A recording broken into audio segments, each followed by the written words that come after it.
امریکہ اور اسرائیل کے ایران پر حملے جاری ہیں۔ مشہد پر بمباری کے بعد آگ بھڑک اٹھی ہے۔ تہران، کاراج اور شہریار میں دھماکے سنے گئے ہیں۔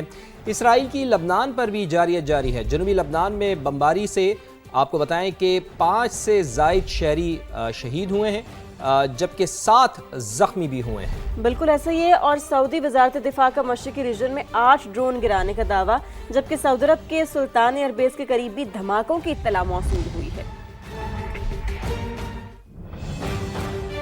پاکستان اور آئی ایم ایف کے درمیان قرض پروگرام کی اگلی قسط کے اسٹاف لیول معاہدے کا اعلان چند روز میں متوقع ہے۔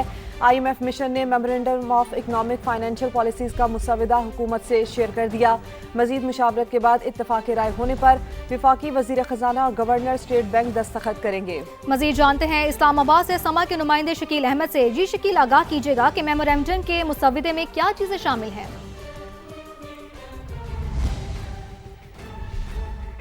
نے حاصل کرنی ہے، تو اس کے لیے آئی ایم ایف کی جانب سے اگلے چند روز میں اسٹاف لیول معاہدے کا اعلان متوقع ہے کہ کچھ پیش رفت ہوئی ہے، فریقین کافی کلوز پہنچ چکے ہیں، اور حکام وزارت خزانہ کا یہ کہنا ہے کہ آئی ایم ایف نے memorandum of economic and financial policies کا مسودہ جو شیئر کیا ہے اس پر مشاورت جاری ہے، اور اتفاق رائے کی صورت میں جو لیٹر آف کنٹینٹ ہے اس پر سائن کیے جائیں گے۔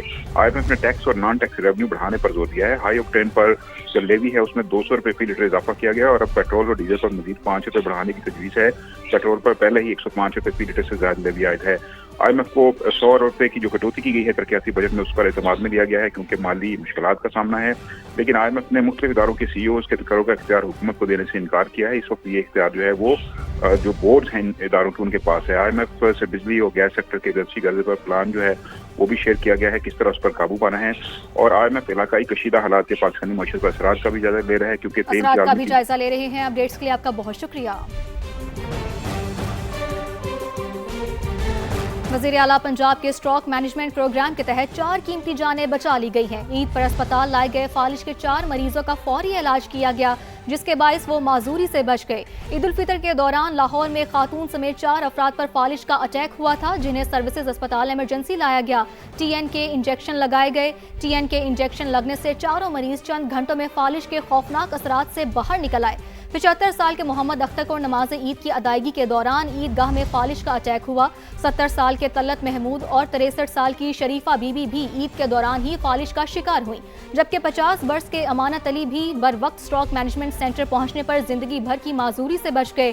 مریضوں اور ان کے اہل خانہ نے وزیر اعلیٰ پنجاب مریم نواز سے اظہار تشکر کرتے ہوئے ان کے لیے دعائیں کی ہیں۔ پنجاب میں 14 اسٹروک مینجمنٹ سینٹر فنکشنل ہیں۔ وزیر اعلیٰ پنجاب مریم نواز کہتی ہیں کہ صوبے کے ہر ضلع میں اسٹروک مینجمنٹ سینٹر بنایا جا رہا ہے۔ بر وقت علاج ہر مریض کا حق ہے، اور پنجاب حکومت انہیں یہ حق ضرور پہنچائے گی۔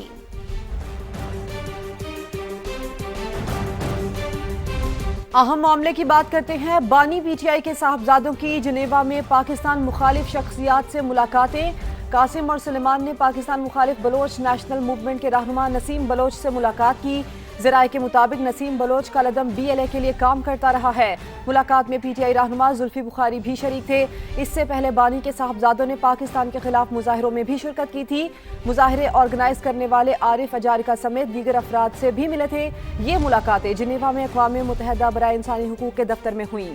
بالکل، بانی پی ٹی آئی کے صاحبزادوں کی جنیوا میں پاکستان مخالف شخصیات سے ملاقاتیں ہوئی ہیں۔ قاسم اور سلیمان نے پاکستان مخالف بلوچ نیشنل موومنٹ کے رہنما نسیم بلوچ سے ملاقات کی ہے۔ ذرائع کے مطابق نسیم بلوچ کالعدم بی ایل اے کے لیے کام کرتا رہا ہے۔ ملاقات میں پی ٹی آئی رہنما زلفی بخاری بھی شریک تھے۔ اس سے پہلے بانی کے صاحبزادوں نے پاکستان کے خلاف مظاہروں میں شرکت کی تھی۔ مظاہرے آرگنائز کرنے والے عارف اجارکا سمیت دیگر افراد سے بھی ملے تھے۔ یہ ملاقاتیں جنیوا میں اقوام متحدہ برائے انسانی حقوق کے دفتر میں ہوئی ہیں۔ بانی پی ٹی آئی کے صاحبزادوں کی جنیوا میں پاکستان مخالف شخصیات سے ملاقاتیں سامنے آئی ہیں۔ اسی پر بات کرنے کے لیے عبداللہ حمید گل صاحب تجزیہ کار ہمارے ساتھ موجود ہیں۔ سر، آپ کا شکریہ، آپ نے وقت دیا۔ عبداللہ گل صاحب، کیا وجہ ہو سکتی ہے ان ملاقاتوں کی، ان رابطوں کی کیا ضرورت پڑ سکتی ہے، وہ بھی اس سے پہلے پاکستان مظاہروں مخالف مظاہروں میں بھی شرکت کرنا؟ کیا لگتا ہے آپ کو، کیا انڈیکیٹ کرتی ہیں یہ ملاقاتیں، یہ روابط؟ شکریہ۔